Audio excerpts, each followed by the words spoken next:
Muy bien. Eh, estimadas y estimados, la cuarta entrega que hacemos de esta revisión del texto de Practicing Stoic de Ward Farnsworth. El tema de hoy día es la muerte. Eh, Presentará a Aaron y Diego hoy día como relator y correlator. Eh, Espero que si están siguiendo estas charlas, que les esté sirviendo. Y sin más, agradecer a Aaron y a Diego por presentar y a ustedes. Gracias Alfonso, gracias Diego.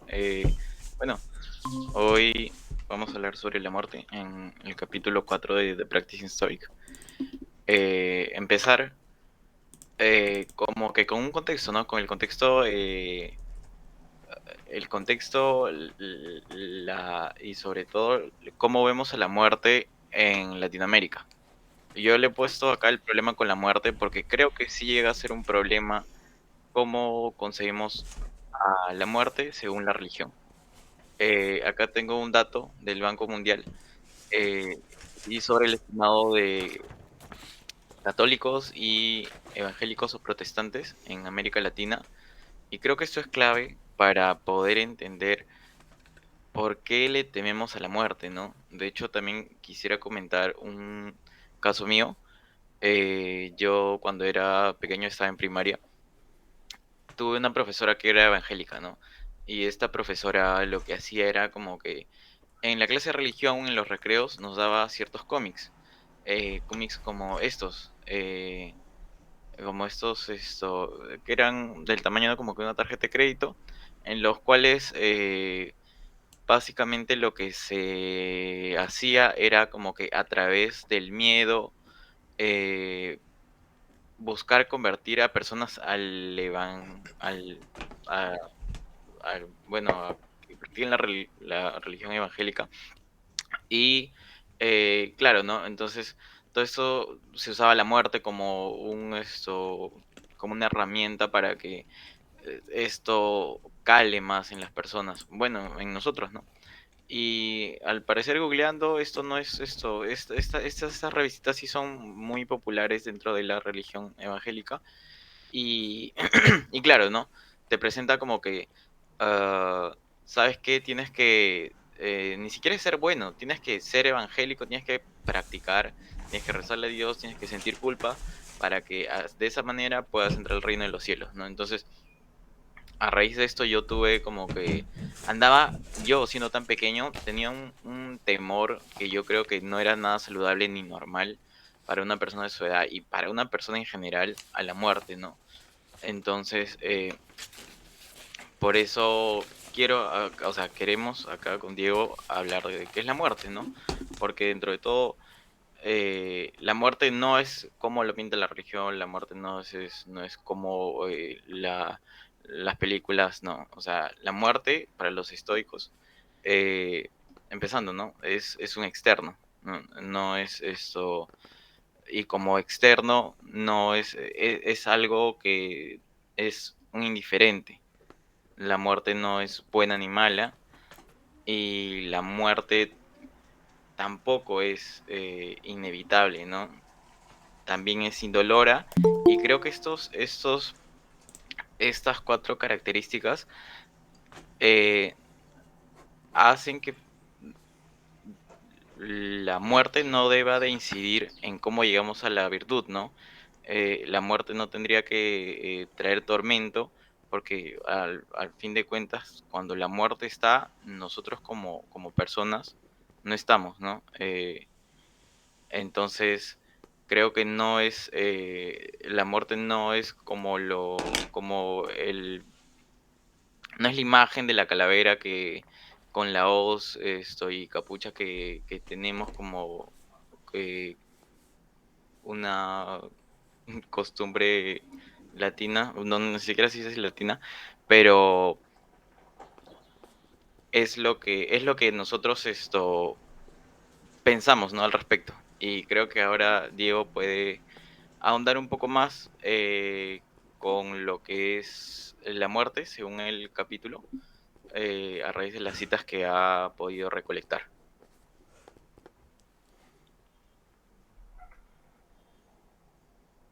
enseguida. Aguante.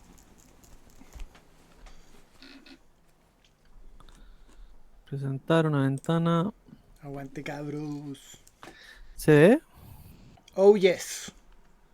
Sí. Ya, yo les voy a presentar eh, 10 citas que me parecen relevantes para nuestra discusión.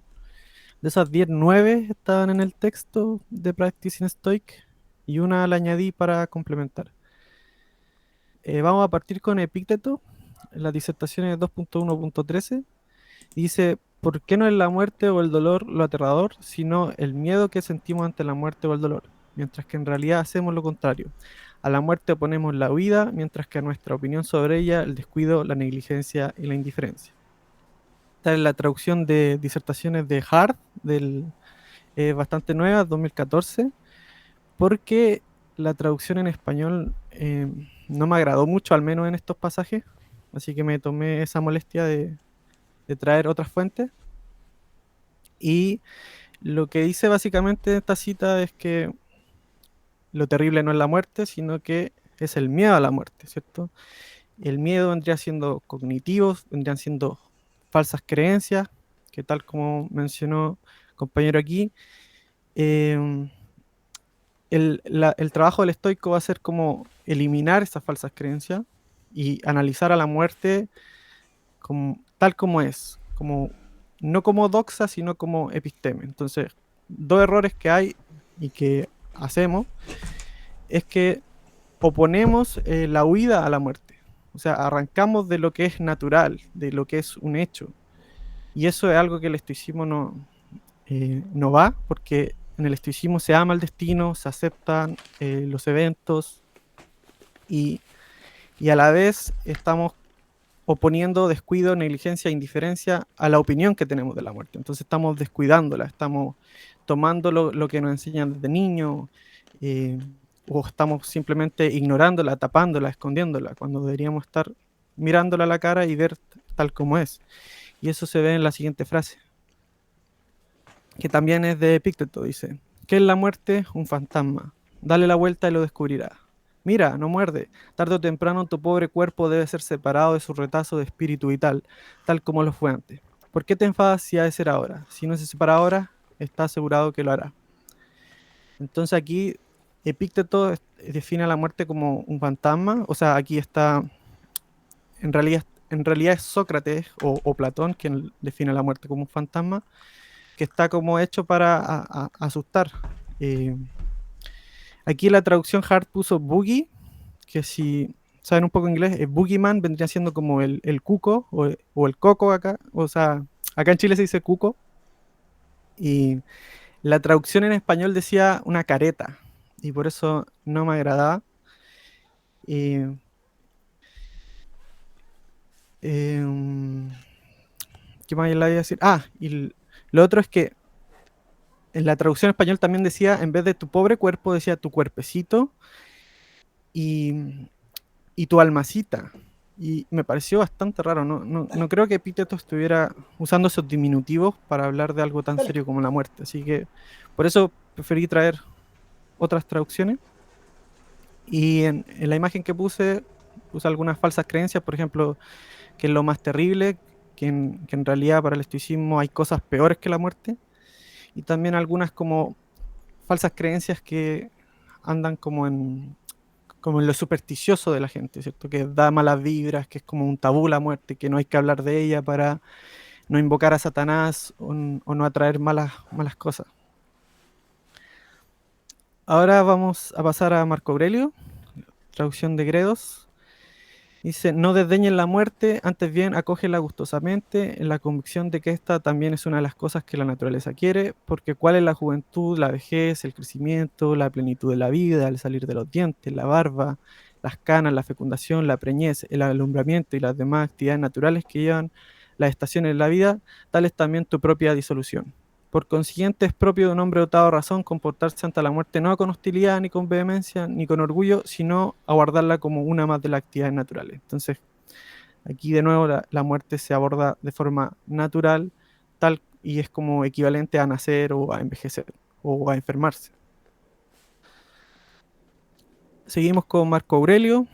Esta cita también se encuentra en The Practicing Stoic. Dice: fuera del mundo no cae lo que muere, si permanece aquí, aquí se transforma y se disuelve en sus elementos propios, elementos que son del mundo y tuyos, y estos elementos se transforman y no se quejan.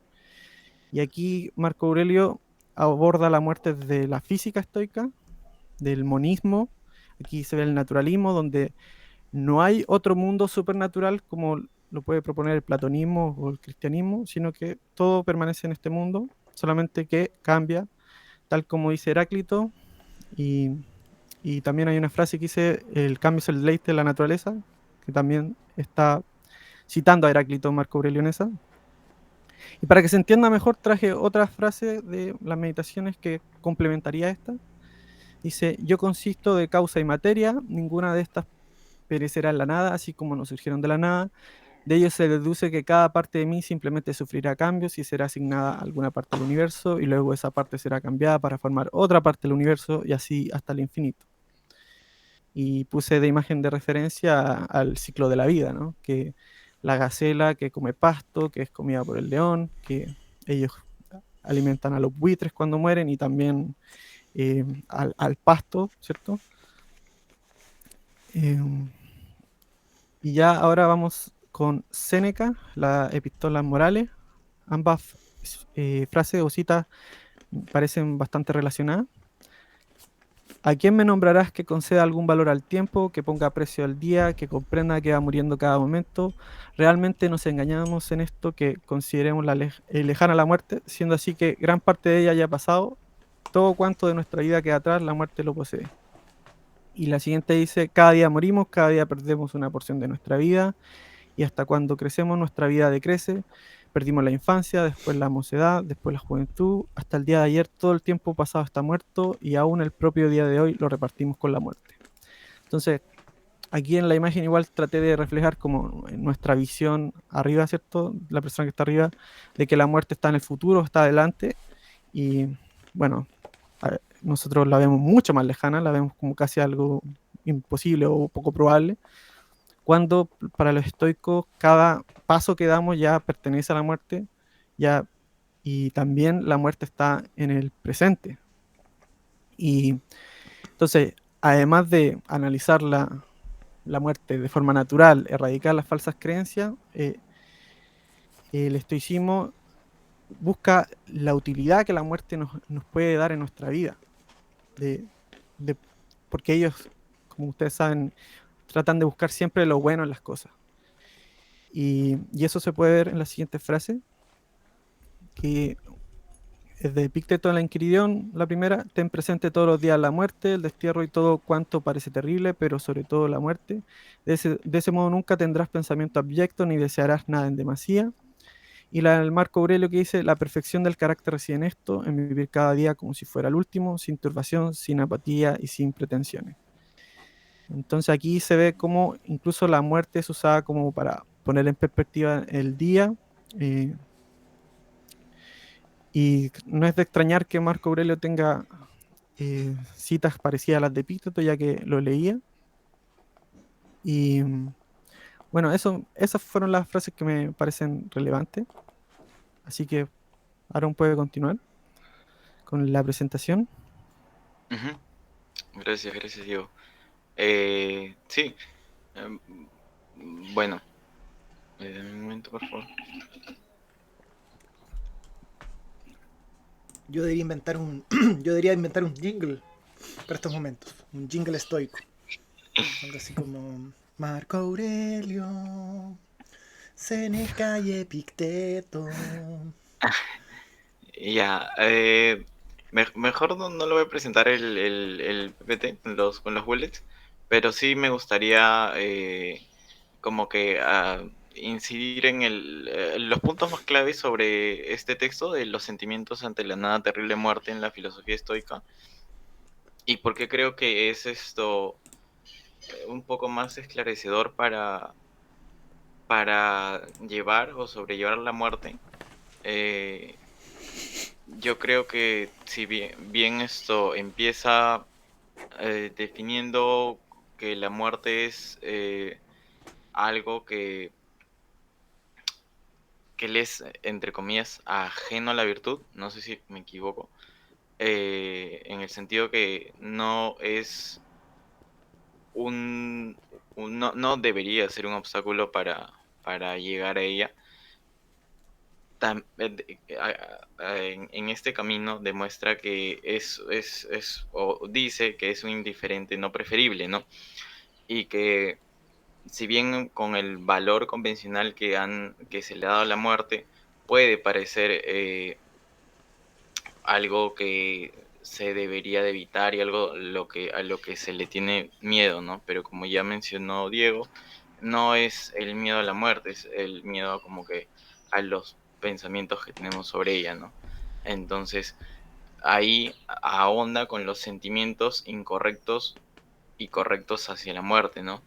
Eh, en este ejemplo, aquí eso también eh, menciona, ¿no? La muerte, la muerte provocando el sentimiento correcto llamado voluntad versus el sentimiento incorrecto llamado deseo, ¿no? En este ejemplo tenemos a un hombre A y a un hombre B. Ambos hombres tienen un vástago con una enfermedad mortal. Bueno, acá le dice cáncer, ¿no? Entonces, la perspectiva del hombre A es, la perspectiva del hombre en la muerte de su hijo puede provocar en el padre una voluntad por la vida de su hijo, ¿no? Entonces, esa voluntad es una emoción eupateia, buena pasión. Y eso, según este hombre A, lo acepta esto y como un sentimiento no pasional que le permite tener esto cierta cabeza fría para buscar la mejor manera de eh, poder tratar a su hijo, ¿no? Sin esto, a diferencia del hombre B, que en este caso genera un deseo, un pasión, un sentimiento incorrecto que ignorará de cierta manera muchas cosas y no pensará de la mejor manera y solamente querrá buscar la salvación de su hijo de forma viciosa o inadecuada. Entonces, este hombre en su fin de salvar a su hijo, cosa que ni siquiera está totalmente dentro de su control, puede, no sé, buscar a los mejores doctores, pero con este fin, abandonar sus deberes, robar, rogar a los dioses, acá menciona, pero estas siguen siendo maneras no adecuadas, ¿no? Entonces, acá la diferencia es que al haber el padre ha aceptado como que la voluntad para salvar a su hijo, sabe que esto no está dentro de su control y sobre todo como que eh, la vida de su hijo es un bien convencional, ¿no? Y no es un bien real como la virtud. Y que al tener esta cabeza fría y haber reaccionado de la forma que, que con la que está manejando la situación, es consciente de que la muerte es natural y que reaccionar pasionalmente no lo va a acercar a la virtud y es más, solamente va a ser algo contraproducente. Entonces, el papá B no acepta la muerte como algo natural, ¿no? Y al tratar de salvar a su hijo por todas las formas posibles, sacrifica la virtud, porque al igual que el padre B, esto no está dentro de su control, o sea, no totalmente, ¿no? Se entiende que quizás pueda tener un poco más de chances como que de salvarlo si es que cometiendo eh, o sucumbiendo ante el deseo o pasión, pueda tratar puede aumentar, como dije, un poco las probabilidades de que su hijo se salve, va a seguir siendo un externo, ¿no? Esto no es que lo vaya a poder cambiar solamente sucumbiendo ante la pasión, ¿no? Entonces, eh, creo que esto grafica muy bien la... No, o sea, no sé si esto, Alfonso, no sé qué opinas. Si seguir como que voluntad, deseo, seguir dándole a los, los sentimientos o posibles pasiones que pueda provocar la muerte, porque me gustaría acá también hablar sobre el ejemplo de las madres. Eh, Acá también tenemos dos, una mamá y una mamá B, ¿no? En un ejemplo un poco latino, porque se menciona que están en guerra, o sea, se menciona que es un país que está en guerra con el narcotráfico, ¿no? Acá se hincapié en el México 2014, pero el contexto es este, ¿no? Eh, en cualquier momento sus hijos pueden desaparecer, ¿no? Entonces esto genera en la madre A un cierto precaución, ¿no? El, el accionar, bueno, la precaución que en esta madre no es desesperanza, ni fatalismo, ni odio, ni mucho menos como que una preocupación constante, sino que para ella lo acepta al estar satisfecha con su actuar, ¿no? Hasta llegar hasta el punto de poder llegar a estar satisfecha en su actuar. Porque si alguna vez pasara lo que teme, por lo cual esto siente precaución, ella sabe que hizo todo lo correcto por sus hijos y por criarlos y por cuidarlos, ¿no? En cambio, por el otro lado, una madre ve, eh, siente pavor, fobia, miedo excesivo, emociones, pasiones, incorrectas que de nuevo la llevan a actuar viciosamente, ¿no? Y en este caso, al menos, es diferente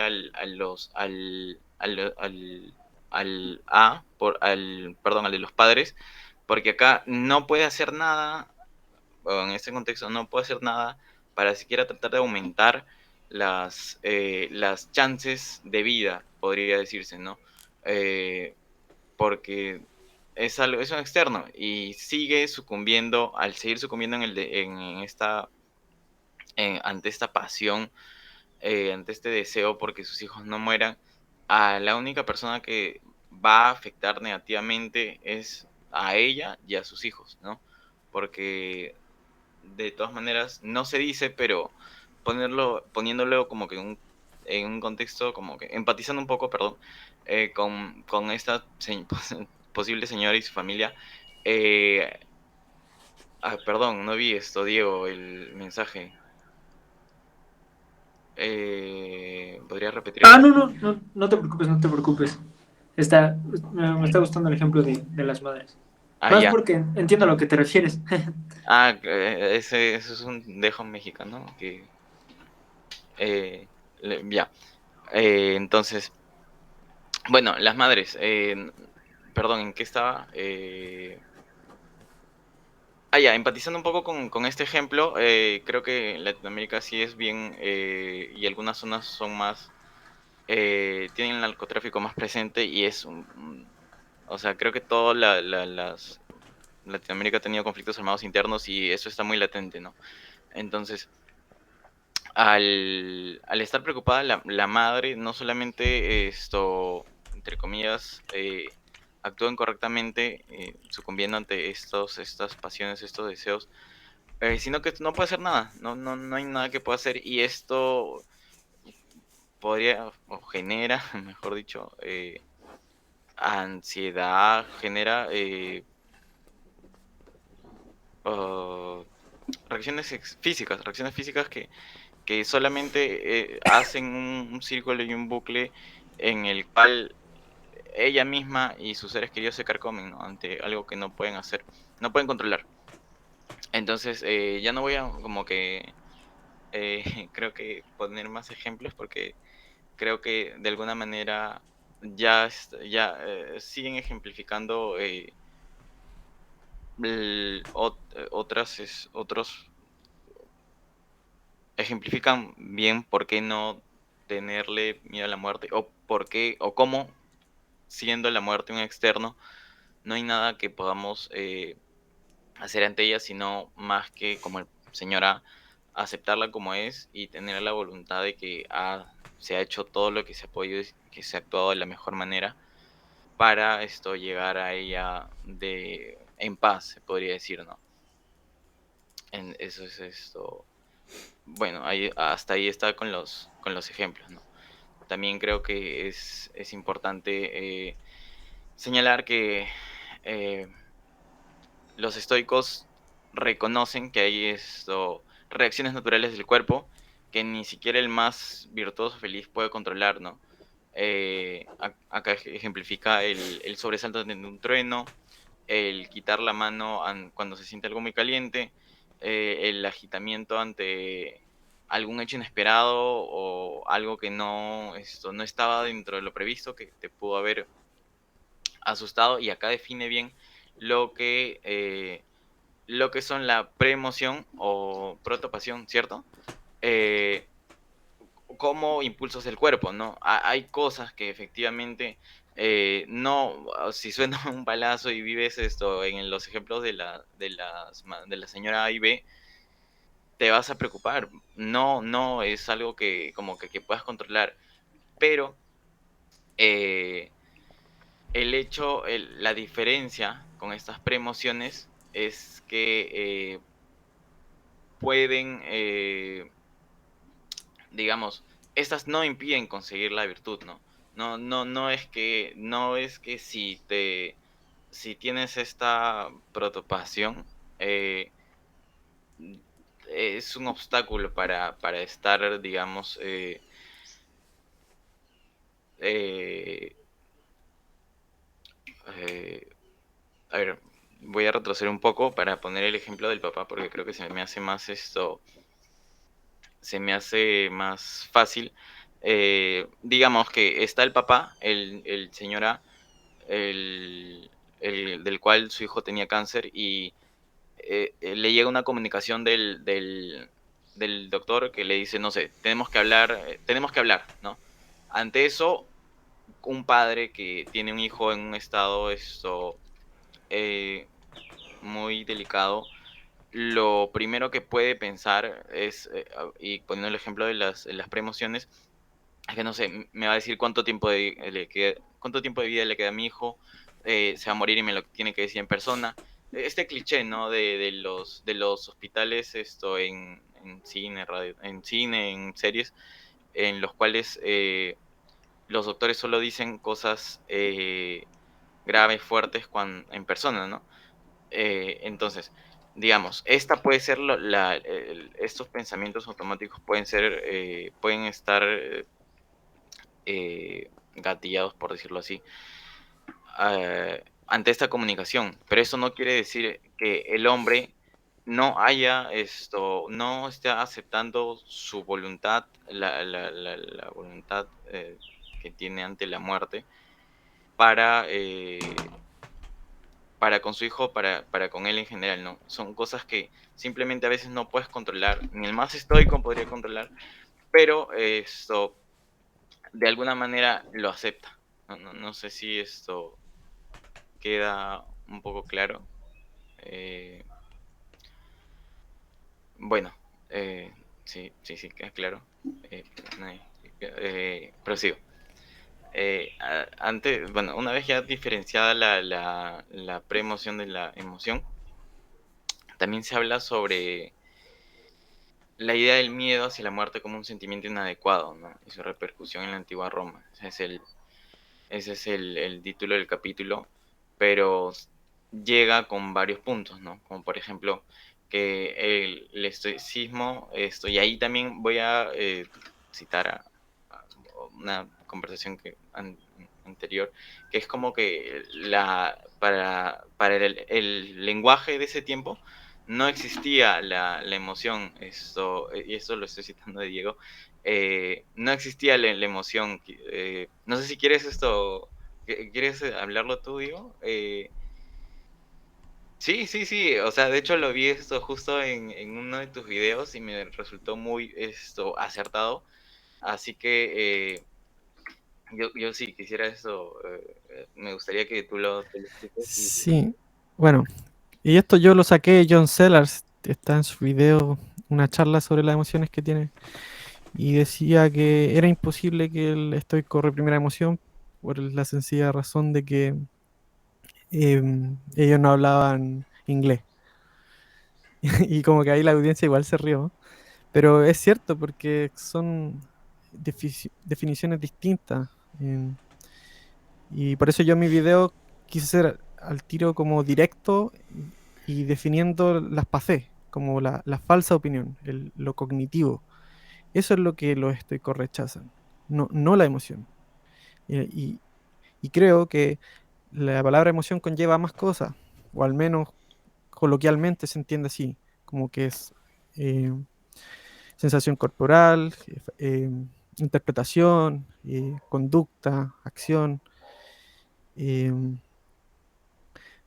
pero no sé si seguir dando tanto foco a la emoción en este momento. Me gustaría como que retornáramos como a la muerte, ¿no?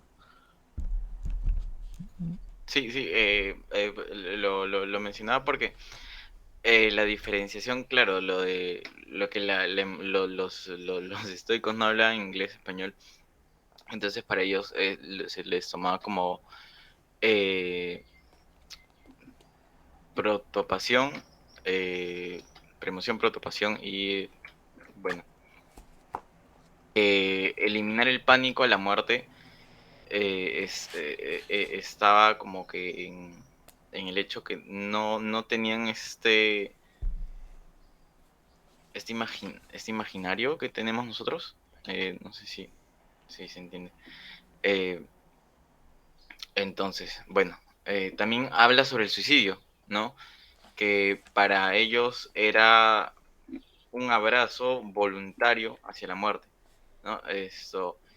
Que que era hasta recomendado por aquellos individuos que ya no tenían cabida para cumplir con sus virtudes y los deberes, ¿no?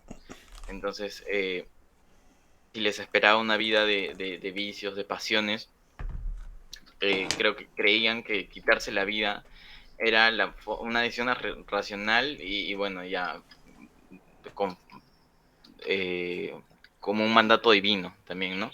Porque si no van a, digamos, no tienen más eh, maneras de llegar a la virtud en este mundo, entonces ¿para qué vivir? Esa es otra de la manera en la que veían en la antigua Roma como la muerte, ¿no? A través en este contexto del suicidio, ¿no? Entonces, ya, asimismo también menciona que a ver,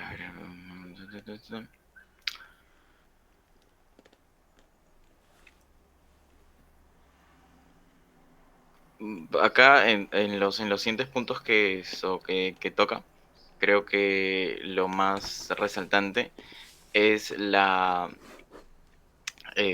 la antigua Roma, igual el contexto, el hecho de la virtud y la nación, ¿no? Porque, digamos, en esta sociedad se debía de cumplir los deberes, pero hacia la nación, pero también hacia la humanidad, ¿no? Entonces, esto hacía que no solamente se vieran a sí mismos, sino como que a esta idea de la aldea global que también se tiene. eh, y por eso, en ese sentido, la inacción política no era, y también inacción social, no era una opción, ¿no? Porque tanto los estoicos buscaban cumplir o llegar a virtud con ellos, con su comunidad y en general con toda persona que se le... con toda la naturaleza, ¿no? Bueno, así. Y que este bien común estaba por sobre todas las cosas y hasta incluso por sobre su vida, ¿no? Entonces, no se puede para los estoicos ser virtuoso, pues es esto, perdón, ser virtuoso y cumplir con los deberes es sentir amor por sí mismo y por la vida, ¿no? Acá en el contexto de la muerte, se habla sobre esto sobre sobre toda esta sociedad y cómo se relaciona, porque esto conlleva dejar de tener este rechazo hacia la muerte, porque no se dejan llevar por la pasión, ni y hacen estas cosas sin temerle a la muerte, no verlas como algo negativo, ¿no? Y ahí como que me fui un poco porque creo que en este capítulo, en esta parte, perdón, se habla mucho de la sociedad de la antigua Roma. Y por mi parte, creo que eso sería todo. Eh, la, sí, sí, eso. No sé. Muchas gracias, Aaron. Gracias. Muchas gracias, Diego. Muchas gracias, Aaron, por la presentación de hoy día. Yo abriría el micrófono a que exploremos con la manito dudas, propongamos temas y le demos una vuelta al asunto de la muerte, usando la provocación de los chicos como impulso para pensar. Así que, pues, Epicuro, es todo tuyo. Bueno, muchas gracias, Aaron, Diego, por la exposición.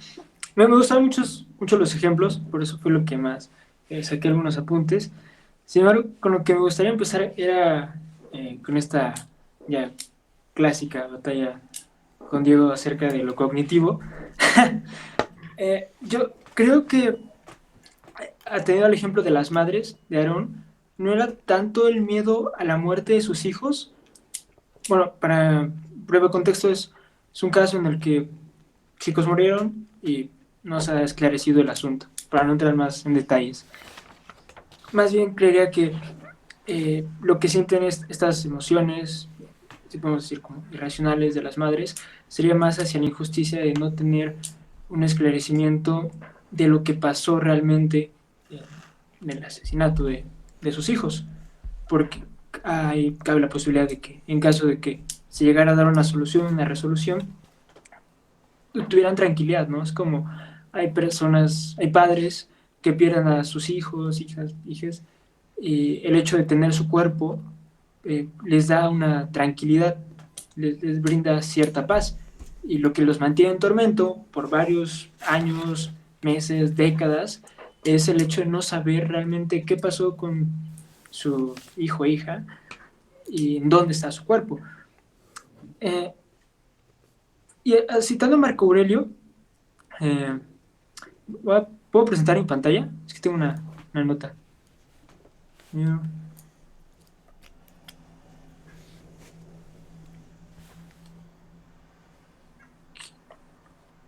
Citando a Marco Aurelio, tiene una cita en la que dice: el que tema la muerte o tema la insensibilidad u otra sensación. Pero si ya percibes la sensibilidad, tampoco percibirás ningún mal. Y si adquieres una sensibilidad distinta, serás un indiferente y no cesarás de vivir. Siento, por lo que puedo leer en esta frase, me parece que para Marco Aurelio, la muerte no es más material, porque atiende a las sensaciones. En el libro, justo después de esta cita, aparece la otra cita de Epicuro, en el que brevemente lo más resaltable es cuando ella es, nosotros no somos, y cuando nosotros somos, ella no es. Entonces, como que sí, lo cognitivo es es una perspectiva, pero entendiendo como a la muerte como un hecho, Creo que lo que el tema de la muerte, una de las principales razones por las que las personas temen a la muerte es por dejar de vivir, dejar de existir, dejar de sentir, dejar de experimentar esta vida, lo que los hace felices, ¿no? De alguna forma todos, pues todos estos placeres, todas estas sensaciones que podríamos catalogar como de alguna forma irracionales. Incluso hay una cita en la que se dice, creo que era Epicteto, no recuerdo bien, morir puede ser doloroso, pero la muerte en sí misma no lo es, porque la muerte jamás se sentirá, la muerte es un concepto, y desde ese punto de vista podrías decir, bueno, ok, al ser un concepto, al ser una idea, efectivamente es cognitiva, pero la idea que se tiene de la muerte parte de un hecho físico material en el que ya no se siente nada, ya no se es. Me parece que podría decirse que se parte de una exposición de Heráclito, de este devenir, pero yo estoy convencido de que el miedo a la muerte proviene de un hecho físico, porque cuando si no sintieras tu brazo, si no sintieras alguna extremidad y fuera disfuncional, no tendría ninguna función en ti, en tu vida diaria, perderla te sería indiferente. Entonces, en el momento en el que tú sientes esa pierna, te es funcional, hay una perspectiva. No lo ves como un externo, sino lo ves como algo parte de ti. En efecto, viene el miedo a la muerte.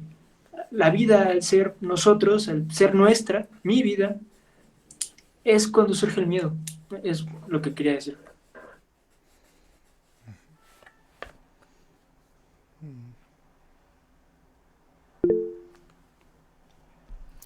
Igual, yo por lo que tengo entendido, Marco Aurelio a veces toma a los epicúreos y lo usa a su favor.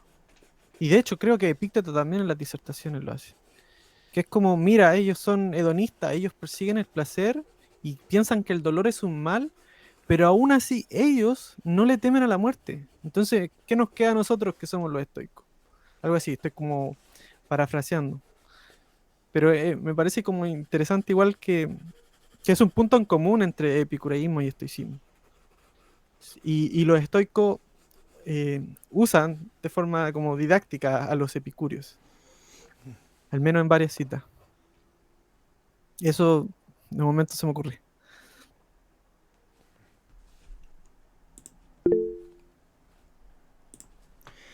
Yo quería como apuntar un algo. En el texto que estaba citando el amigo Aaron, el Sánchez parece que se llama el autor, utiliza a Tad Brennan, y en específico el capítulo 5 y el 6 que son las emociones y el deseo en Tad Brennan.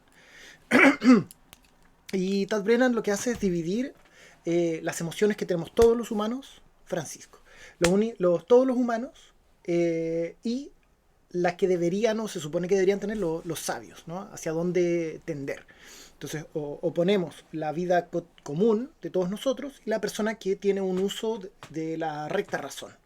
Entonces nuestras emociones tienen un fundamento que puede estar o bien o mal ordenado, típicamente mal ordenado.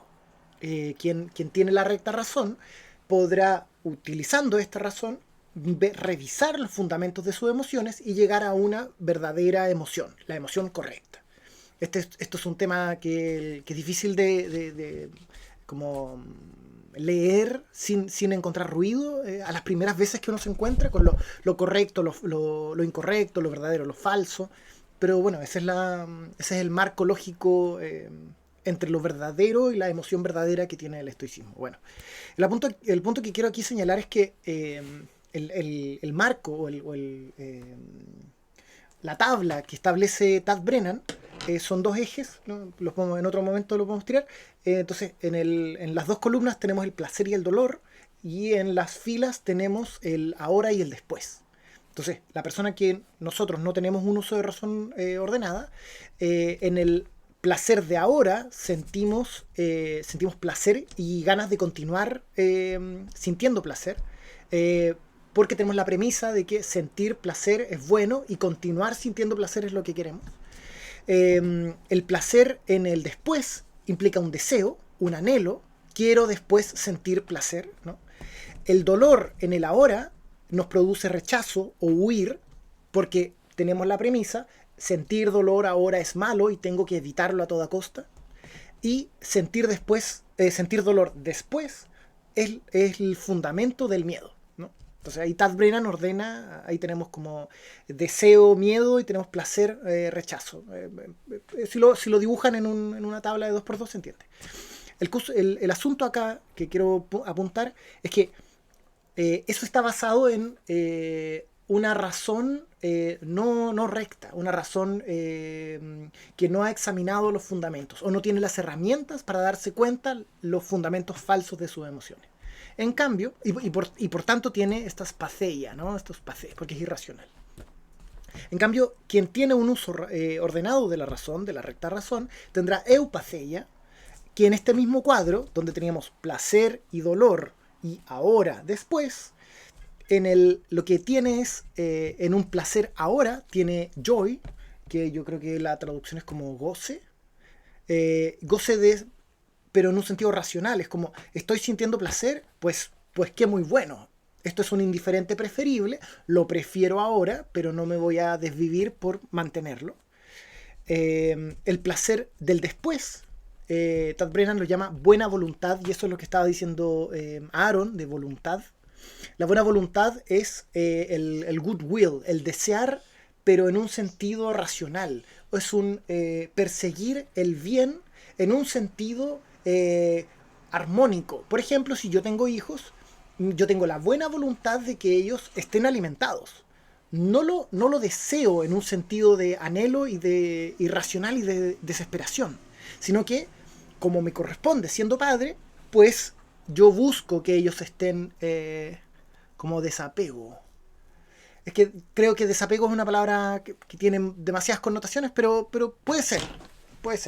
Entonces, goodwill es que el placer o el bien del después, que sí se puede perseguir, pero en tanto indiferente, preferible, ¿no?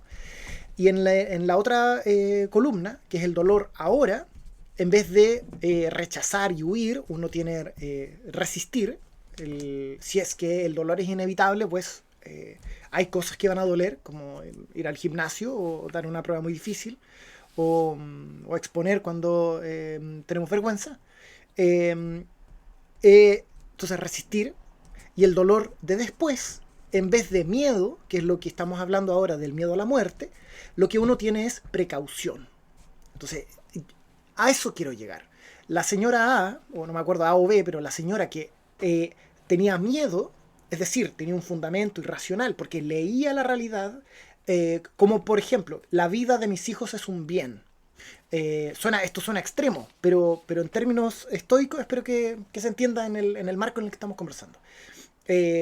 La vida de mis hijos, o la integridad de mi casa, o el poseer todos mis dientes, o que mi cuenta bancaria sea grande, etc., son indiferentes preferibles. Pero cuando no nos damos cuenta que son preferibles y los damos por un bien, lo que decía aquí el Aaron, lo citaba diciendo que eran bienes por acuerdo, un bien por convención. Es mi perro el que ladra, mis disculpas. Bien convencional. Un bien convencional, es decir, todos hemos acordado que ciertas cosas son buenas, como la buena moda. Cuando tú ves a una persona que está bien vestida, uno dice, como que hay una admiración, una envidia, etc. ¿Por qué? Porque hay un relato dentro de nosotros que nos dice, che, andar bien vestido está bien. Eso es lo bueno, eso es un bien convencional. Lo que dice el amigo, Sánchez, si no me equivoco, dice que hay bienes convencionales y los bienes reales, Francisco. Y el bien real, claro, en el marco del estoicismo será la virtud.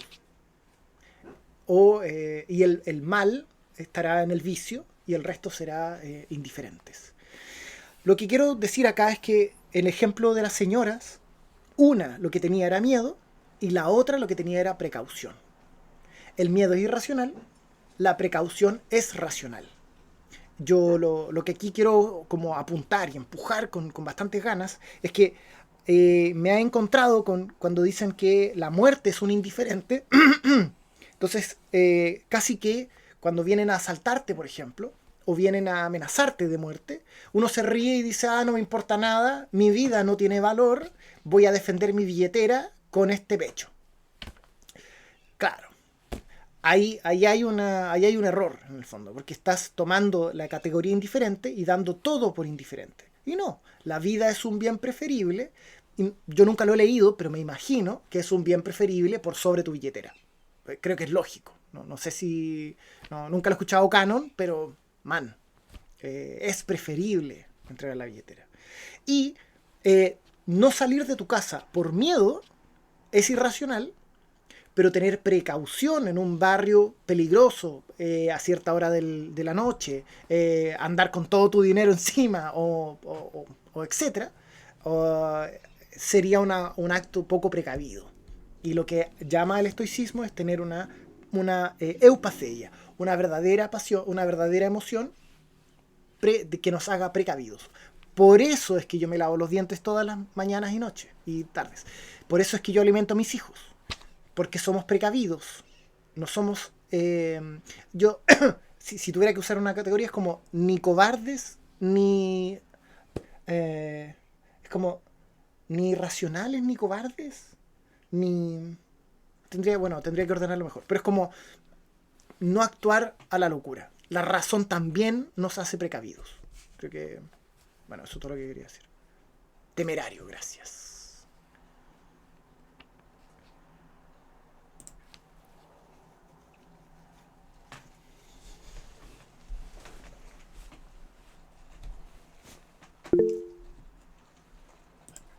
Vos dale.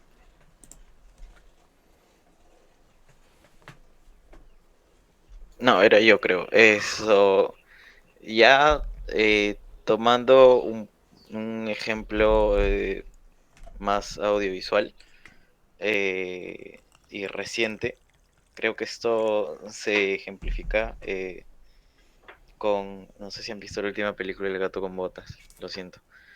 No, ya, ¿quieren que las spoilee o podría spoilearlas? No, ya, no. Sí, Gran sí. película. Sí, spoiler. Soy indiferente, Diego. Dale, vamos, La vamos. quiero ver. Ay, ponle mute, Diego. Ya, bueno, entonces creo que todas las han visto y ejemplifica bien la precaución y la temerariedad, porque claro, ¿no? En la película se relata que el gato ya perdió sus 6 vidas y solo le queda una, ¿no? Y todo por actuar temerariamente, ¿no? Por perder la vida tratando de vivirla al máximo, ¿no? Y muchas veces ni siquiera viviéndolo al máximo, sino como que simplemente pecaba o sea, sucumbía ante las pasiones y ahí la perdía, ¿no? Y entonces es en esta séptima vida, en la última, cuando la muerte se le presenta, o sea, físicamente, hay un personaje de la muerte en el que a través bueno, toda la película, él se da cuenta del valor de la vida y de cómo es como dicen, ¿no? Es un bien preferible, ¿no? Porque, no sé, no sé, a no tomar una cerveza, a perder la vida, entonces, ¿qué es lo que prefiere, no? Entonces, seguir con vida. Y sobre todo ahora que en esta última vida es cuando literalmente, o sea, no, la muerte le pisa los talones, va por él. Y es recién cuando él le encuentra el valor a la vida, o bueno, respeta la muerte, mejor dicho, que aprende, por eso yo también lo veía como desapego, ¿no? Porque en este afán de ser el más macho o de ser el superhéroe, él sucumbía ante varias pasiones, ¿no? Entonces, recién cuando se da cuenta de todo esto, la muerte es como que lo deja en paz, ¿no? Lo deja en paz y él está en paz con la muerte, sobre todo, ¿no? porque ya desaparecen digamos, también las pasiones ante las que sucumbía y de alguna manera vive más para el bien común, ¿no? Por decirlo así. Ya, no sé, Diego. Ok.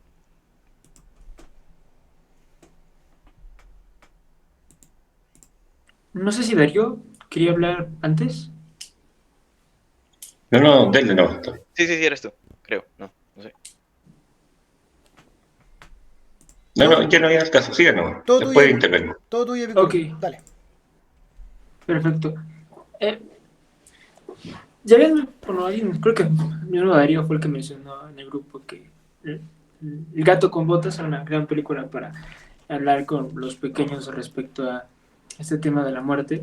Sin embargo, no he visto la película, no la he visto, ya sé más o menos de qué trata, pero creo que lo que está pasando con el gato con botas es que valora la vida, pero incluso es una perspectiva irracional, porque lo hace desde el miedo, desde entender, esta es la última vida que me queda, cuando, ok, sí, evidentemente no lo hizo antes en sus 5 vidas que perdió, pero el hecho de que sea a través del miedo y no a través del entendimiento y la razón. A ver, es una película para niños, se entiende perfectamente, pero ya llevándolo como un contexto un poco pues, más desde la plática, yo creo que tendría que ser a partir de la razón. Incluso en el libro hay una cita que dice lo siguiente, déjenme busco.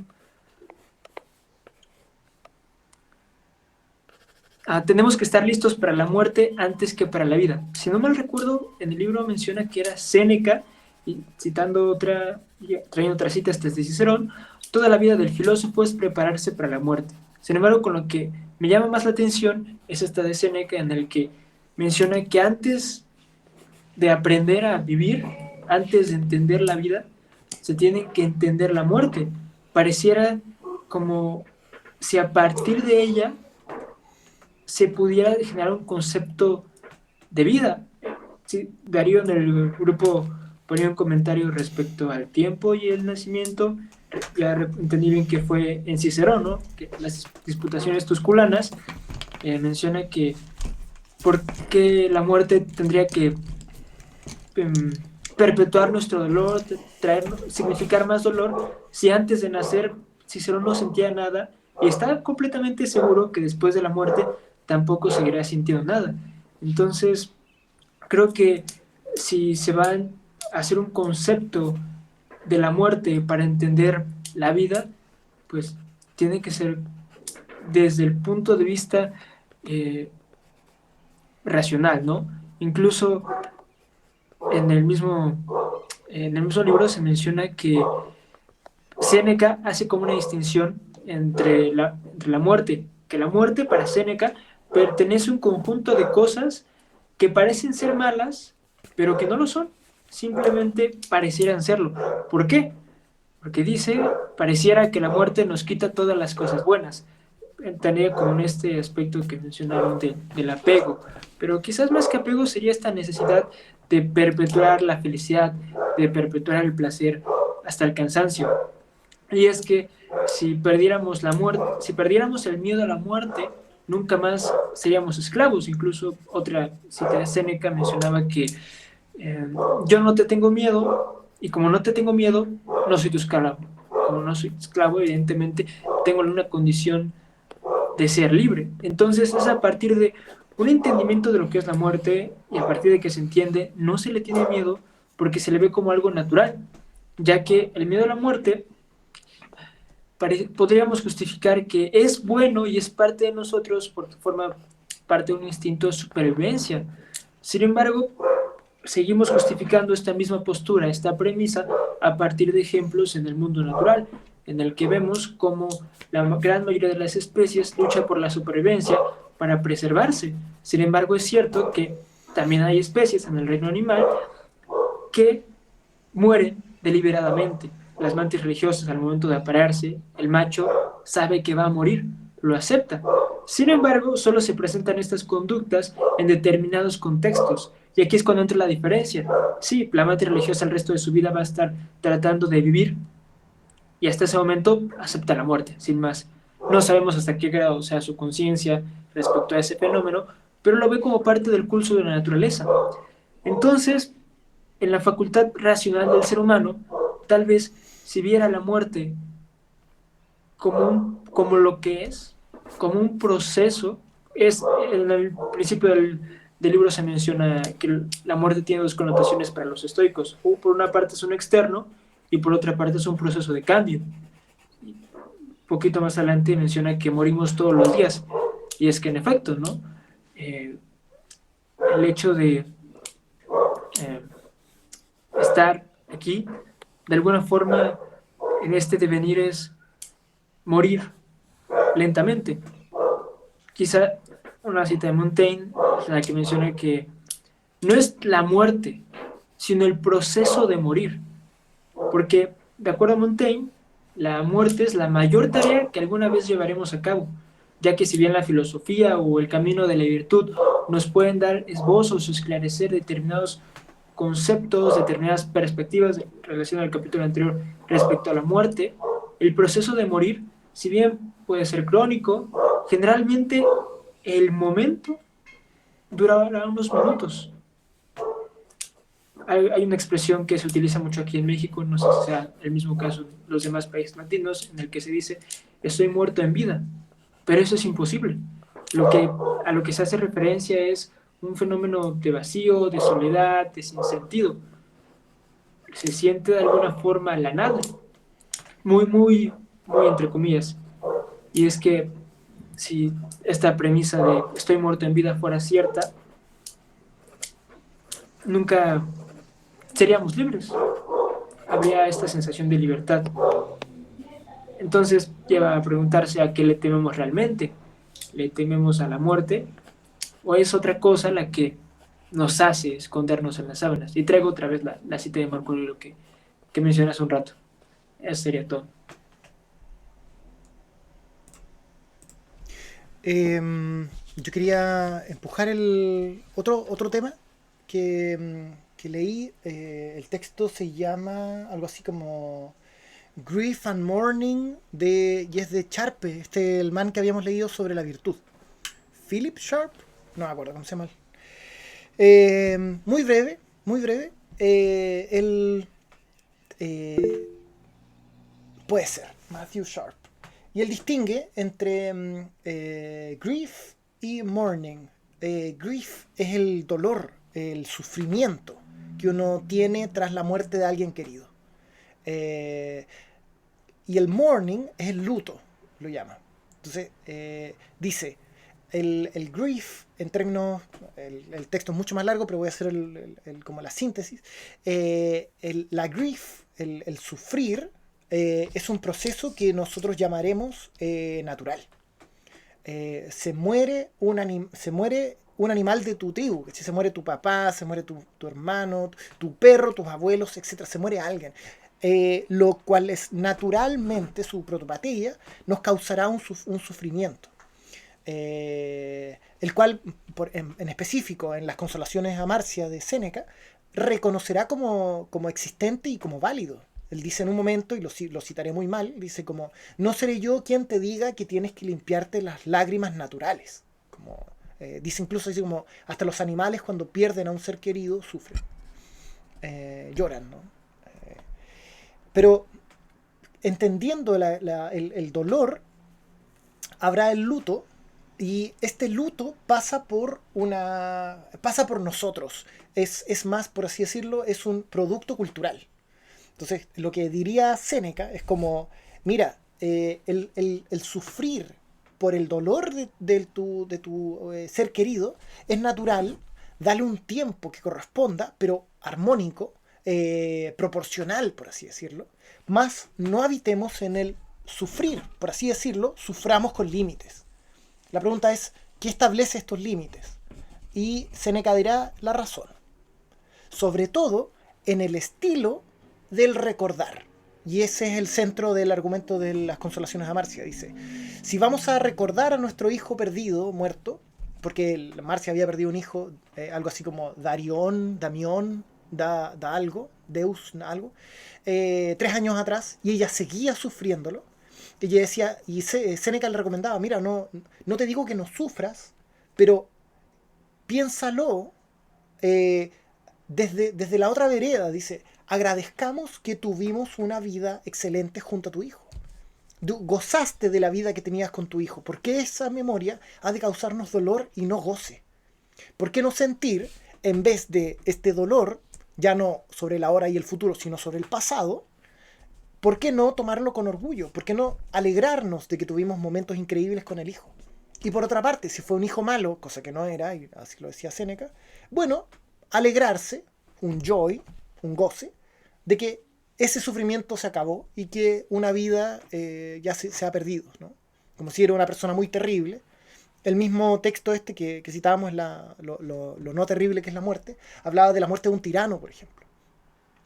Si muere el tirano, tiene sentido que el pueblo en rebeldía se alegre con la muerte del tirano, porque le hacía muy mal a todos y a la polis, ¿no? Es racional en ese sentido vernos liberados de un tirano con su muerte. Todo controversial, esto podemos discutirlo, pero por lo menos la estructura de la idea creo que tiene sentido. Entonces, para cerrar, Séneca, las consolaciones, dirá, amiga, sufra, pero sufra controladamente, no nos perdamos en el hábito del sufrir, y si estamos recordando con nostalgia, mejor recordemos con honores, con gloria y con alegría. Porque la persona muerta ya no nos recuerda, ya desapareció. Somos nosotros los que estamos administrando una memoria. Eso quería empujar.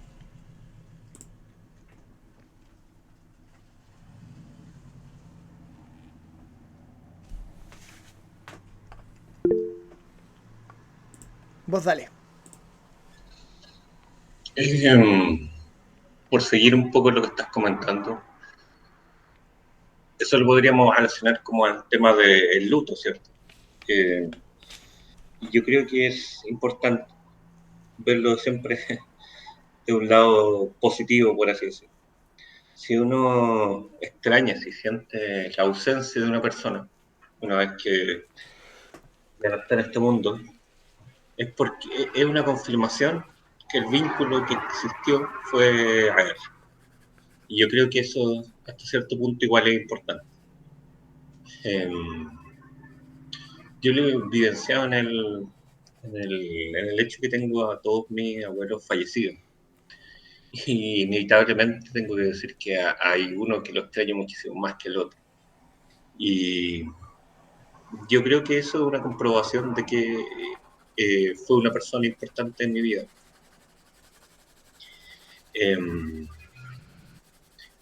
Ahora, por mencionar, cambiando de tema, quería hacer igual un poquito eco a lo que mencionaba Aaron al principio, el tema de la manipulación de la muerte por la religión cristiana. Yo creo que es posiblemente uno de sus mayores crímenes, una de las cosas más cuestionables que ha hecho el cristianismo es inventar la historia, la fábula de la vida después de la muerte. Y eso es que solo cae en la categoría de estafa, porque le estás prometiendo algo a alguien que no tienen forma de comprobar que va a ser así, y que eso hace que vivan la vida de una forma mucho más despreocupada, de una forma criminalmente despreocupada, despreciando los días que tenemos en esta vida. Eso claramente los cristianos lo hicieron porque es muy natural el tema de temer a la muerte. Es muy natural el hecho de que hayan surgido en muchas religiones en diferentes partes del mundo el tema del culto a los muertos, el tema de pensar una vida más allá de esta vida, porque es algo que genera temor, genera ese pavor del no saber, de lo desconocido, hacen que las personas tienden a agarrarse a cualquier cosa que les ofrezca flotar de alguna manera, poder pasar por eso que no quieren enfrentar. Además, en el cristianismo tiene otra patita de ese tema de la vida después de la muerte, que ellos, entre otras cosas, eh, dicen que la justicia por todas las cosas incorrectas que suceden en este mundo se van a pagar después. Entonces, en el tema de las personas que se van a ir al cielo o al infierno. Entonces, esa cuestión funciona pero horriblemente bien con que las personas no busquen justicia en este mundo, porque les están ofreciendo otra justicia que ellos valoran más, digamos, no sé, más grave o más justa, y que en realidad no tienen ninguna certeza de que en realidad se esté llevando a cabo, lo cual evidentemente por eso Nietzsche veía en el cristianismo una religión de esclavos, porque los lleva a esa inacción eh, muy conveniente para quienes están en el poder. Y me gustaría comentar eso por ahora, para no alargar demasiado mi comentario. Gracias, Darío. Por favor. Pero es más una pregunta hacia todos. Si piensan que el libro mencionaba que esta conciencia respecto a la muerte era una de las pilares o de las piezas más importantes en el estoicismo. Me gustaría saber si ustedes opinan lo mismo, ¿no? Si creen que la conciencia de la muerte es uno de los motores en el estoicismo, teniéndolo en cuenta como el hecho de la muerte es un proceso, es algo que puede pasar hoy, ni siquiera me preocupo si puede pasar mañana, solo me pregunto si puede pasar hoy, que es muy probable que pase, entonces a partir de que voy a morir, haré lo mejor posible este día, porque yo sé que puede ser mi último día, no tengo problema con eso, pero al ser mi último día, lo viviré de la mejor manera. ¿Cuál sería la mejor manera? Sería de acuerdo a la virtud, conforme a la naturaleza. Entonces tiene esta conciencia de la muerte, no viéndolo como algo malo, sino como una especie de límite necesario para no actuar como... Creo que hay una frase, bueno, aquí en México, incluso tal vez pertenece al cristianismo, porque se le escucho a mi abuelita muchísimo, no vivas, aprende, estudia como si fueras a vivir 1000 años, pero vive como si fueras a vivir solo un día. Algo así decía la frase. Pero es eso, es lanzar esa pregunta. Por responder primero, yo considero que la muerte como temática tiene una preponderancia no solo en el estoicismo, sino en todas las religiones. Es la muerte como problema fundamental del ser humano. Hay un libro que, si no me equivoco, se llama como el gusano en la manzana, el The Worm in the Apple, algo así, de Ernst Becker. Es muy famoso, es uno de los estudios, es un antropólogo que recurre a la filosofía para estudiar el problema de la muerte. Y en otras, por hacer el apunte corto, dice que la muerte es el problema fundamental. Todos nosotros estamos continuamente en un terror ante la muerte porque es desconocida, y que todo lo que hacemos, hacer el amor, juntarse con los amigos, jugar fútbol, leer, discutir, pintar un cuadro, etc., son puras distracciones del terror abominable que nos trae la muerte. Entonces lo que hace la gente, se distrae o entra en un canon que te explique cómo salvarte. En esa lectura yo diría sí, la muerte es uno de los grandes valores del estoicismo, pero yo creo que personalmente pienso que esa es una postura que tiene sentido, es lógica, tiene una coherencia interna, pero yo personalmente no creo que la muerte sea una temática tan preponderante como en el marco del estoicismo en sí, sino más bien lugares como la razón, por ejemplo. Creo que la razón tiene una posición mucho más grande, y que a nosotros, sobre todo en este texto y sobre todo en el texto de Farnsworth, que es muy bueno, pero que tiene se nota que tiene una posición bien como pragmática, sin la P grande, sino como de un uso práctico. Recurre harto a Séneca, y Séneca a veces usa estas figuras como, por así decirlo, como estas soluciones estéticas a problemas éticos. Que no es que esté mal, y hace este llamado al uso de la muerte como, como motivación a la acción, pero no me aparece, por ejemplo, en Epicteto no es tan grande, no encuentro que la muerte sea como ese llamado se nos va a acabar la vida, así que actuemos rápido. Es el de la brevedad de la vida, por ejemplo, que es un gran tema en Séneca.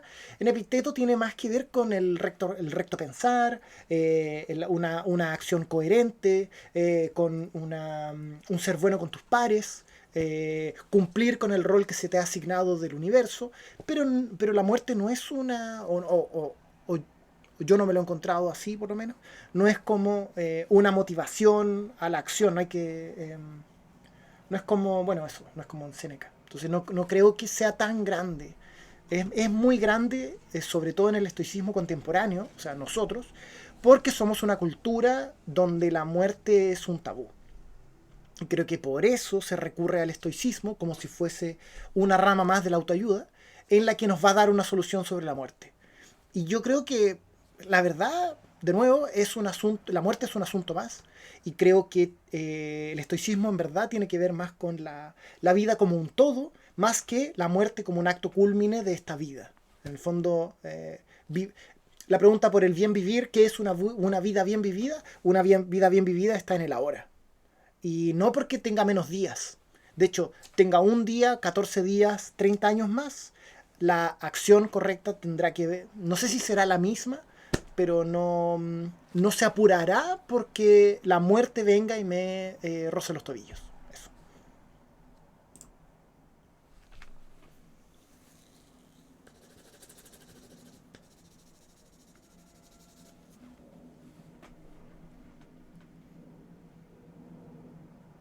Bueno, voy a aprovechar.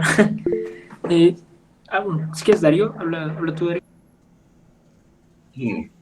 Sí, está interesante la pregunta, pero está difícil para mí abordarla hablar desde el estoicismo. Mi conocimiento no es tan completo para hablar sobre eso, pero sí puedo hablar de cómo yo lo veo y por cómo me afecta.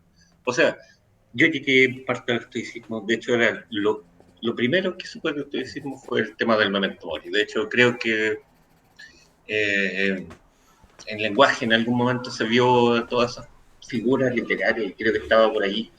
Y como yo era bien busquilla, me llamó la atención, busqué, de hecho, creo que lo busqué con el otro tema del Carpe Diem.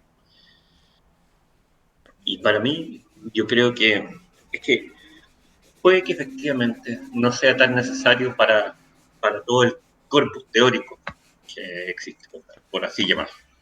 Pero yo creo que en el estado que estamos actualmente de la humanidad hace mucho eco porque las personas viven dándole la espalda a la muerte. O sea, todo el tiempo postergando el pensar sobre ello. Y de hecho, vinculándolo un poquito con Heidegger, lo cual es un poquito complicado. Espera un momento.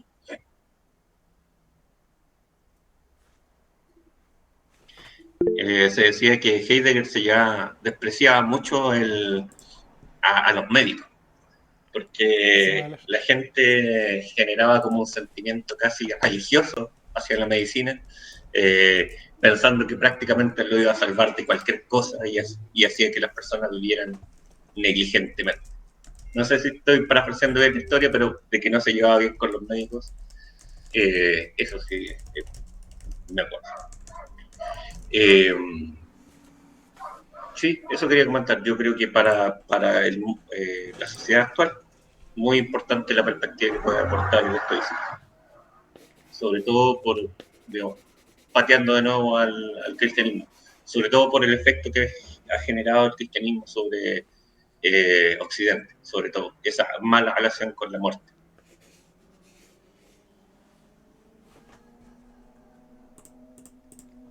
Yo creo que es Diego, después Bonifaz y después yo. Eh, pues creo que puedo dar razón en cierto sentido, Alfonso. Primero porque al principio del capítulo se menciona que la muerte es un externo para los estoicos. Entonces, yo creo que al ser un externo, no podría ser vista como, por lógica, no podría ser vista como un pilar dentro del estoicismo. Ciertamente puedes acelerar tu muerte, puedes acelerar este proceso, pero, o sea, se han visto muchísimos casos en el que las personas tratan de suicidarse y no lo consiguen. Ni siquiera está completamente bajo su control. Y hay atletas que terminan contrayendo enfermedades crónicas y personas que llevan un estilo de vida bastante desdeñable que viven más que aquellos atletas. Entonces yo creo que en efecto no puede ser considerado como un pilar dentro del estoicismo. Y dijiste algo muy importante, no puede ser la causa motivante de mi conducta, sino tiene que ser la virtud, si es estoicismo.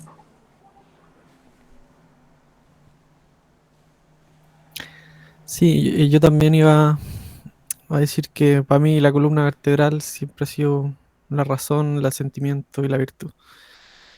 Y de ahí vendrían más vértebras que van aportando. Y creo que la muerte sí ayuda. Por lo que vi, cité una frase del Enquiridión hoy y Epícteto sí recomendaba recordarla a diario. eh, y lamentablemente no podemos como hablar tanto de los roles en esta ocasión, pero es algo que está sumamente ligado al estoicismo y que eso, entendiendo esa ética de roles, pues creo que se puede entender mejor la muerte.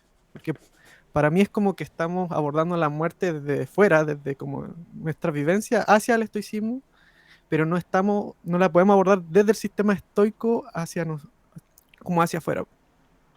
Y entonces hay que ir escarbando, escarbando en este sistema y creo que uno de los conceptos clave es ese, y eso, por ejemplo, explica por qué si un epicurio o alguien hedonista se fuese a morir el día siguiente, se la pasaría comiendo chocolate, tomando cerveza, escuchando música, carreteando, no sé, focuseando solamente el placer, ¿no?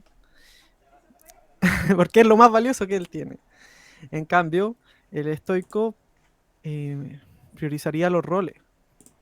El ser un buen hijo. Si me voy a despedir hoy, quiero ser un buen hijo, quiero ser un buen hermano, quiero ser un buen sobrino, quiero ser un buen amigo. Y ahí los placeres, obviamente uno puede tener los placeres, no los va a rechazar, porque el estoicismo no los rechaza, pero hay algo más importante que el placer, y son los roles, nuestra conexión con la gente, y que definen nuestra identidad.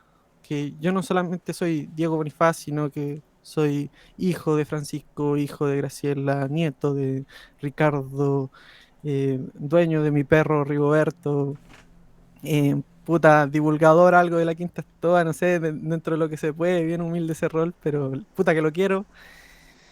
Y creo que eso es lo lindo del estoicismo, como analizar ese memento mori, la muerte desde los roles.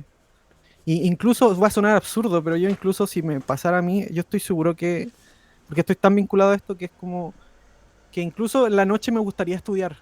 Me gustaría estudiar así como para mi universidad, así como, porque soy estudiante de universidad, como que incluso usaría ese rol. Si es que me queda tiempo, si es que, porque obviamente iba a priorizar a mi familia y a mis amigos. Pero esa es como la visión que quería dar. Buena. Em, Buena que sacáis al baile la ética de roles, pues, por supuesto. Creo que no hay este vínculo entre si este es el último día que vamos a hacer. Creo que la ética de roles da justo en el clavo. Como quién eres realmente, ¿no? Yo quería dar otra vuelta sobre la muerte y cómo lo usa Marco Aurelio. De pronto hay entradas donde usa la muerte como equiparador y para reducir como la ansiedad o la pena o la conflictividad que puede tener, que puede tener un evento. Entonces, hay citas donde si viene alguien y te insulta, o alguien viene y etcétera, ¿le vamos a hacer caso? ¿Vamos a reaccionar con toda la violencia que podemos? Pues no, porque él se va a morir pronto, yo me voy a morir pronto. Las personas que recuerden esta insolencia morirán.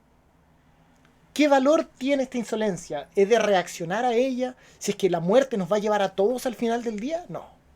No lo vale. Simplemente no lo vale. Mejor ejercer mi rol, porque es lo racional, mi rol de buen emperador, o de buen ciudadano, o de buen directivo, o lo que sea.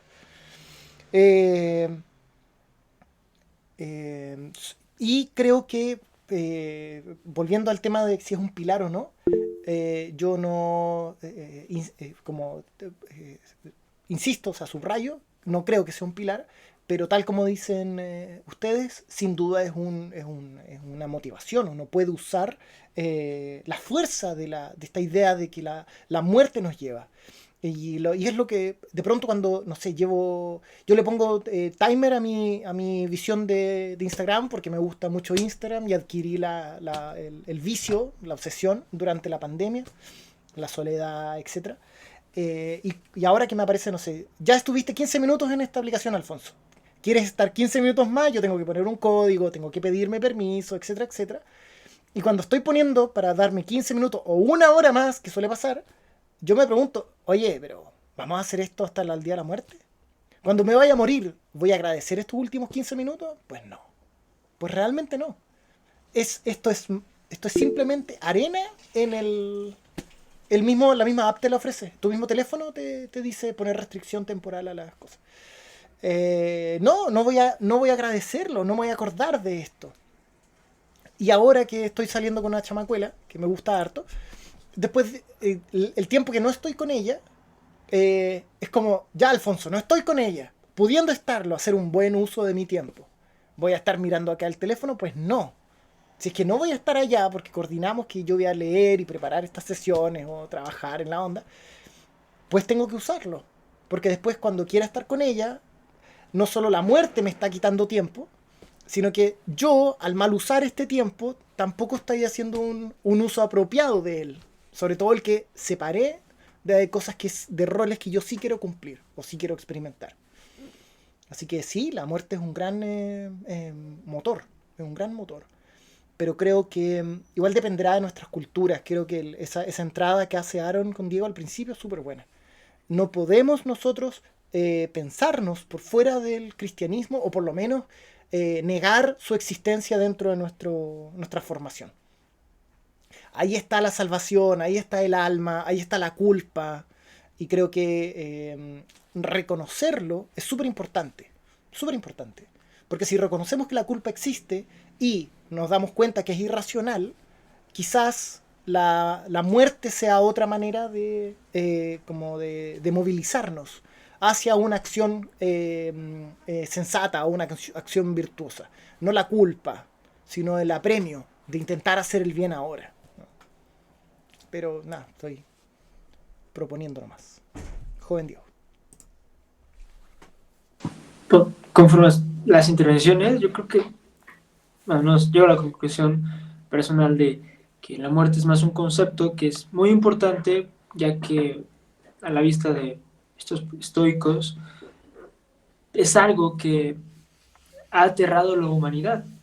No sé hasta qué punto eran conscientes de la antropología de ellos, de la humanidad como tal, o al menos lo que ellos entendían por humanidad, pero ahora que tenemos este conocimiento se entiende que el concepto de muerte ha sido pilar fundamental, o al menos ha sido una de las claves para hacer toda una cosmovisión teológica respecto a la vida, ¿no? Muchas culturas tienen este paraíso terrenal, este paraíso celestial, más bien, al que únicamente se puede acceder como muriendo.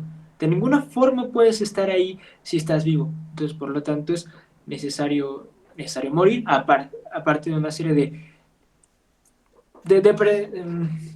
¿cómo decirlo? De requisitos, una serie de requisitos. Me voy a permitir leer una cita de libro, era de la guerra de Moby Dick, en el que dice: todos los hombres viven envueltos en líneas de ballenas, todos nacen con cabestros alrededor del cuello, pero solo cuando son atrapados en el giro rápido y repentino de la muerte, los mortales se dan cuenta de que los peligros silenciosos, sutiles y siempre presentes de la vida. Y si eras un filósofo, cuando estés sentado en el bote ballenero, no sentirás en el fondo ni una pizca más de terror que si estuvieras sentado frente al fuego de la tarde de un atizador, y no un arpón a tu lado. Yo creo que esto es muy interesante, tal vez es la razón por la que los escoge esta cita el autor, porque como dice Cicerón, el filósofo se prepara para la muerte. Entonces, tal vez en el estoicismo se habla acerca de este concepto no como pilar fundamental, ni motor y o justificación para las acciones, sino como un algo que forma parte de nuestra naturaleza. ¿Cuál es nuestra naturaleza? La naturaleza mortal, la naturaleza de estar vivos, de alguna forma de ser conscientes. Entonces es más una necesidad de hablar acerca de ello que verlo como parte del corpus, creo. Sí.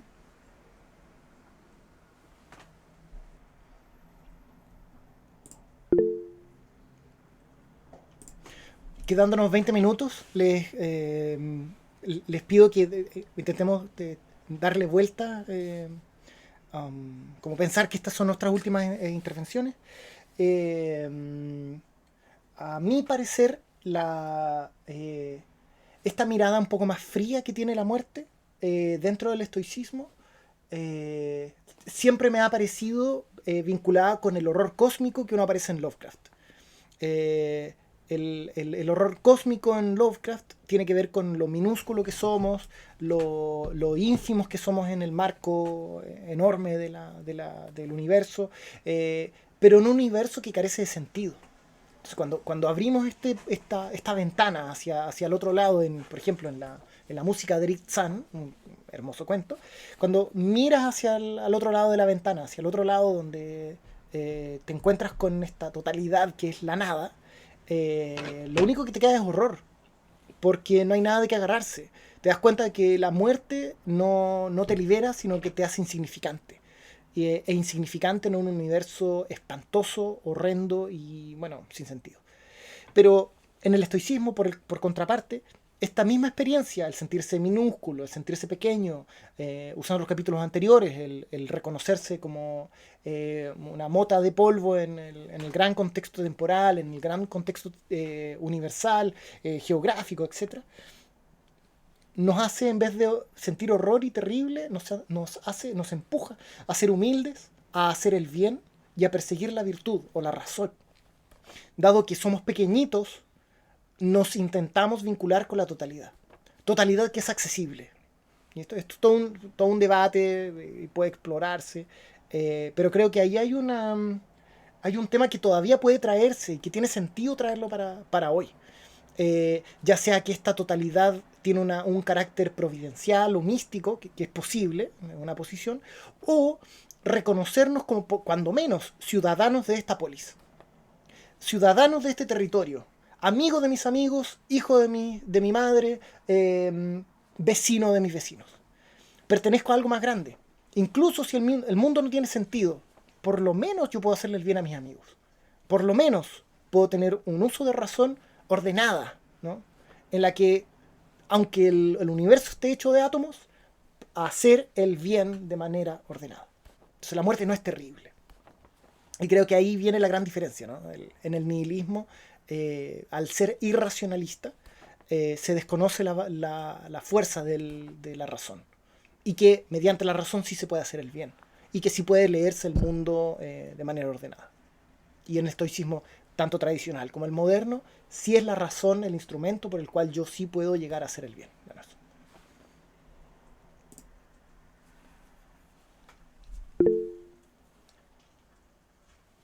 Yo igual, para aprovechar el tiempo, quería decir que el Memento Mori, el concepto, en realidad los estoicos nunca lo dijeron, que no es canon, pero anda muy repartido en las vías, como, o sea, las redes, como que, y junto a otros testamentos, no sé cómo le llaman, las 10 los 10 mandamientos del estoicismo, círculos virtuosos, neutralis moralis, no sé. Tampoco soy tan despectivo de los términos, sobre todo este de Memento Mori, porque igual parece ser como más puntual, nos puede como servir para abordar este tema y de que realmente ellos recordaban la muerte diariamente, pero aún así es importante hacer esa distinción, sobre todo, por ejemplo, si te aparece un reel de Ryan Holiday que te dice que tienes que ser más productivo pensando que te vas a morir. Y ahí es donde es como que se disfraza el estoicismo verdadero, que, que como dije antes, tiene más que ver con virtud, roles y como Alfonso menciona, la cosmópolis.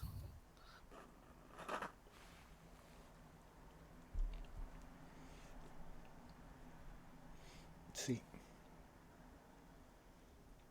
El luto empuja a la muerte. Y, ya que no, quería insistir, que creo que para mí la muerte, no solo la de uno, también la muerte debería ser considerada no solo la de uno, sino la de otros, sobre todo las personas viejas, sobre todo los animales que viven menos, sobre todo las personas vulnerables, lo que nos empuja a tener también una ética del cuidado. Hoy en día la ética de la virtud tiene distintas como manifestaciones contemporáneas. Una de ellas es la ética del cuidado. Y creo que la noción de la muerte en el contexto del estoicismo sirve para contextualizar este cuidado, lo frágil, lo importante que es cuidar lo frágil. Y si es que estamos conscientes de que somos todos finitos, no delgados, sino que nos terminamos, y que la muerte está ahí, pues uno es más amable con sus seres más viejos. Mi mamá tiene 72, por ejemplo, ha tenido eventos coronarios, ha tenido un accidente vascular, etc.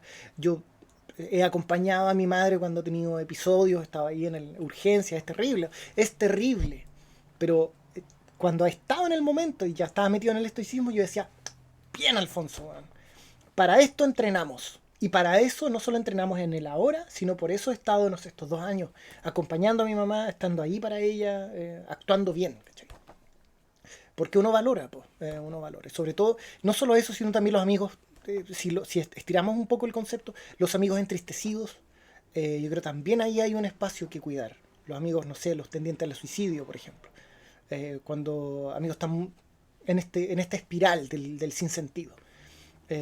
No es total nuestra responsabilidad, por supuesto no somos especialistas, somos amigos simplemente, pero entendiendo que somos amigos, cumplir nuestro rol también. Somos todos frágiles y creo que ahí hay una como una beta bien bonita en el fondo.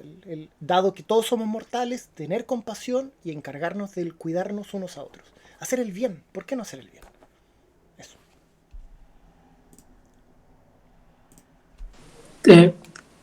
Me pareció muy interesante lo que dijiste tú, Alfonso y Diego, porque quizás la muerte sería útil, entre comillas, en cierto sentido, para poner un freno a esta irracionalidad del ser humano. Darío mencionaba que hoy en día se vive como si no se fuera a morir. Y Darío es español, porque Ortega y Gasset habla de esto en la rebelión de las masas.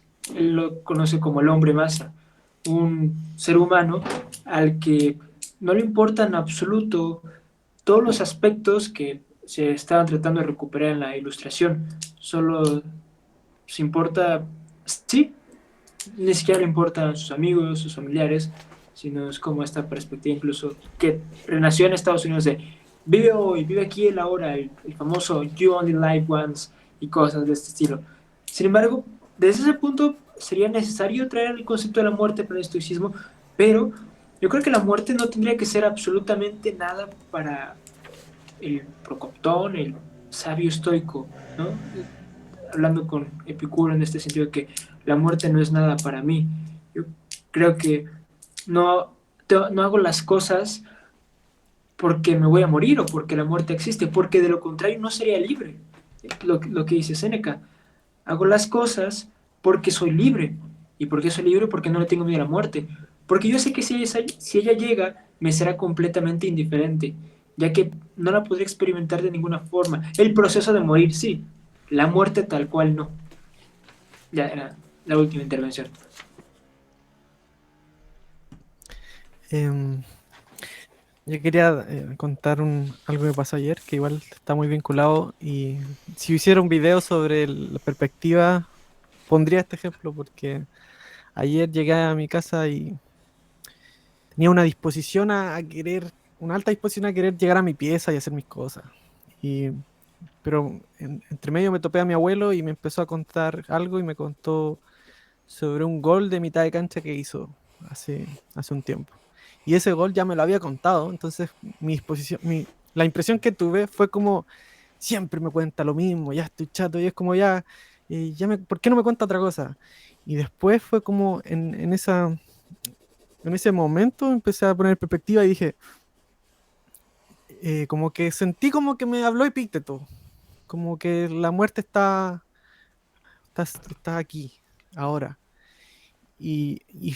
Frené y lo escuché con buena disposición, como sonriendo y como si fuese la primera vez. Y él me contaba el gol y me celebraba así como, "Ey", y como que dije ya. Y después me vine y fue como, bueno, sin el estoicismo no hubiese aprovechado ese momento, definitivamente. Y, y marca la diferencia, o marca la diferencia en el día a día, en vivir, en aprender a amar. Y eso también creo que nos olvidó mencionar, que es como solamente el que tiene la muerte presente puede saber amar.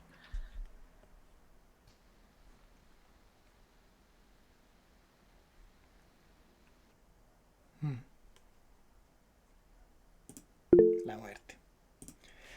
La muerte es gran tema, man. La muerte es gran tema. No solo que... También yo pienso que el tema de la muerte no solo deberíamos pensarlo como contrapuesto a la vida, como un bien, sino también la muerte como fin de cosas. ¿Ah? Me gusta cómo aparece esto de que nos salió barba, perdimos los dientes, nos creció el mentón, en el fondo se murió nuestra infancia, se murió nuestra adolescencia, somos adultos, etcétera, y como el paso. Y esto también uno puede tomarlo como el naufragio de Zenón, ¿cachai? La muerte de ese proyecto, de quien uno era en cierto momento, ¿no? Nosotros estamos bien, cada quien ha tenido su propio naufragio a momentos, y creo que esta idea del morir y recordarnos que somos frágiles, no solo nosotros, no solo esta mano, no solo estos dientes, sino también las cosas que estoy haciendo. La quinta estoa, por ejemplo, mi amistad con alguien, no sé, tener mi habilidad matemática, las cosas se van, lo- las cosas se van y desaparecen. Esto es lo más terrible. No duran nada, es así. Eh, Personas que tienen un accidente vascular. Yo tengo 36 años. Tuve una amiga del colegio que falleció hace un par de años porque tuvo un cáncer de mama. Y de la nada, en 2 años tuvo el evento y falleció. La locura. O sea, por un asunto estadístico, falleció ella y no yo. ¿Cachai? Es como, si lo miramos, bueno, eso. Eh, y todos sus proyectos, su vida, bueno, etcétera. El naufragio no, yo creo que la idea de la muerte como fin de vida está interesante, pero también podemos extenderlo a los fines de proyectos. Cuando la gente se va a casar y termina no casándose. Personas que quieren, no sé, hacer una carrera en actuación y después no funciona, bueno, no funcionó. Eh, hay que reconocer la fragilidad y dentro de la fragilidad de lo que somos, aprovechar al máximo el instante. Eso. Y tal como dice Diego, creo que diste así como una máxima súper buena. Como solo quien entiende la muerte sabe amar. Porque es libre, ¿no? Como decía el amigo Epicuro.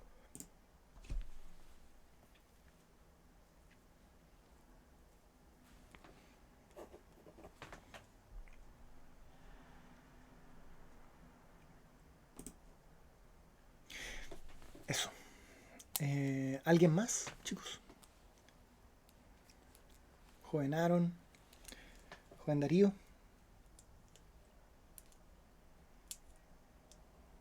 La muerte. Como ejercicio cotidiano, nosotros habíamos inventado, aprovechando que ya estamos en el cierre, y sería bueno si alguien llegó a este punto del video, como cerrar con un ejercicio práctico, cuando menos, traer uno a la mesa. Nosotros modificamos esto de la semana estoica con Diego y propusimos que el sábado, si no me decía el sábado, fuese el día del Memento Mori, recordar la muerte. Y el ejercicio concreto era tener presente la fragilidad de la vida, la muerte, en sus diferentes manifestaciones, la muerte del cuerpo, la muerte de los eventos, la muerte de los procesos, etc. El cambio en general. Y preguntarnos cómo viviríamos si tomáramos en conciencia la muerte como un evento que va a ocurrir y el fin universal de todas las cosas. ¿Sería tan distinta nuestra acción?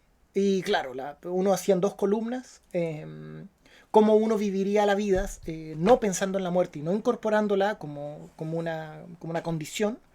Entonces uno iría a comprar pan, estaría, no sé, las horas ahí en el Instagram o TikTok o la cosa de turno, pelearía en un foro con alguien porque sí, no sé, nos meteríamos droga, etcétera. O sea, en el fondo es un día normal, un día. Bueno, ¿quién tira un día normal? De droga, pero el día normal. Pero si fuera el último día, o un día donde la muerte está contemplada, claramente es casi como... es casi necesario, ¿no? Si es que voy a morir, man, ¿cómo voy a estar 2 horas metido en el Instagram o mirando TikToks? O sea, ¿cómo vamos a perder este tiempo?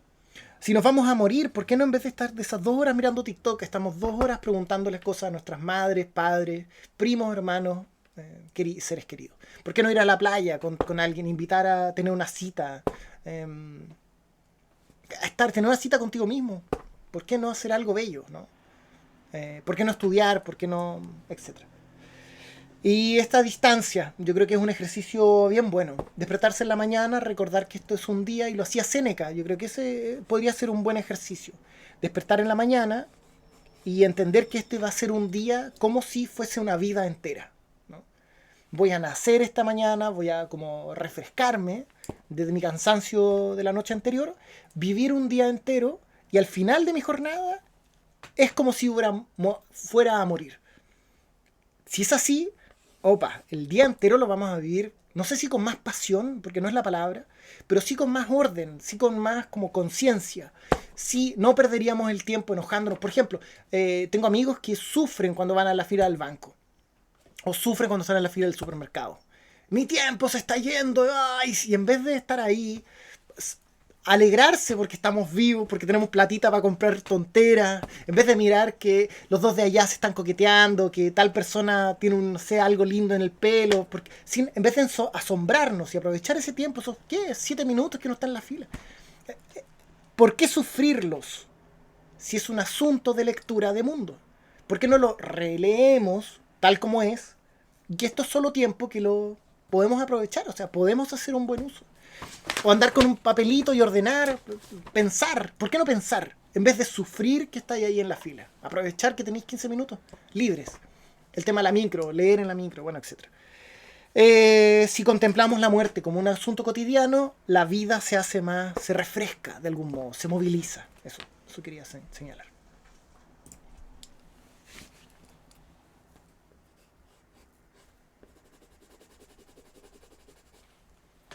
Te han quedado muy buenos esos capítulos. De hecho, yo creo que la gente toma el manual y aprende estoicismo del manual, aunque tenga un foco práctico, sirve para aprenderlo. Porque de verdad como que quedó muy bien compactado. Los de la semana estoica, dice. Sí, quedaron buenos. Ya, chicos. Ofrezco la palabra por última vez. Es el momento. Y palabras al cierre, o sea, ofrezco el micrófono. Por mi lado, les agradezco enormemente. Gracias a Aaron y Diego por empujar el día de hoy. La muerte es gran tema. Creo que no alcanzamos a verlo en su como gran magnitud, pero hicieron un enorme trabajo. Sobre todo insistiendo en esto de con la lectura correcta, racional, no pasional de la muerte y cómo esta muerte puede empujarnos a hacer el bien. Así que se los agradezco y nada, la palabra si alguien más quiere hacer palabras al cierre.